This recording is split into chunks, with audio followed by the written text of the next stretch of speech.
ছোট পর্দার এ সময় এর অভিনেত্রী সামিরা খান মাহি পর্দায় চরিত্রকে জীবন্ত করে তুলতে জুড়ি নেই সামিয়া খান মাহির। মুহূর্তেই দর্শক বন্দী হয় তার সৌন্দর্য এবং অভিনয়ের নৈপুণ্যতার মায়াজলে। যতই দিন যাচ্ছে ততই যেন নজর কাড়ছেন স্টাইলিশ অভিনেত্রী সামিরা খান মাহি। ইতিমধ্যে সবই যে নিজেকে শক্ত অবস্থান তৈরি করে নিয়েছে তিনি। মূলত সুন্দরী প্রতিযোগিতা থেকে মিডিয়ায় পদার্পণ মাহির। তবে সবাই মনে করেন টিকটক থেকে মাহির উত্থান হয়েছে। এবার এই প্রসঙ্গে মাহি জানালেন, আমার টিকটক থেকে উত্থান হয়নি, এটি একটি ভুল ধারণা।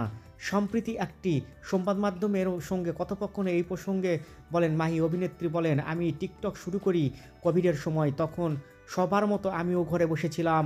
অবসর সময়ে কি করব ভেবে ভেবে এক সময় টিকটক করতে শুরু করলাম। সেই সময় প্ল্যাটফর্মটি থেকে আলহামদুলিল্লাহ ভালো সাড়া পাই। কিন্তু এর আগে আমি 2014 সাল থেকেই মডেলিংয়ের সঙ্গে যুক্ত ছিলাম। তারপর কোভিড শেষে আমার নাটকের কাজ শুরু করি। তাই সবাই মনে করেন আমি টিকটক থেকে এসেছি। তবে কাজের ব্যস্ততায় এখন আর টিকটক করার সময় হয় না।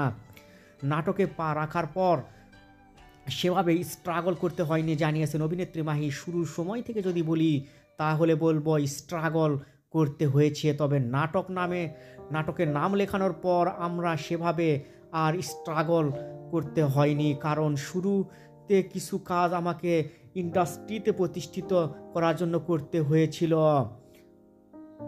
বর্তমান ভালোবাসা দিবসের কাজ নিয়ে ব্যস্ত সময় পার করতেছি। প্রশ্ন করোনা শিরোনামের নাটক রয়েছে মুক্তির অপেক্ষায়। এতে মাহির বিপরীতে অভিনয় করেছে আরশ খান।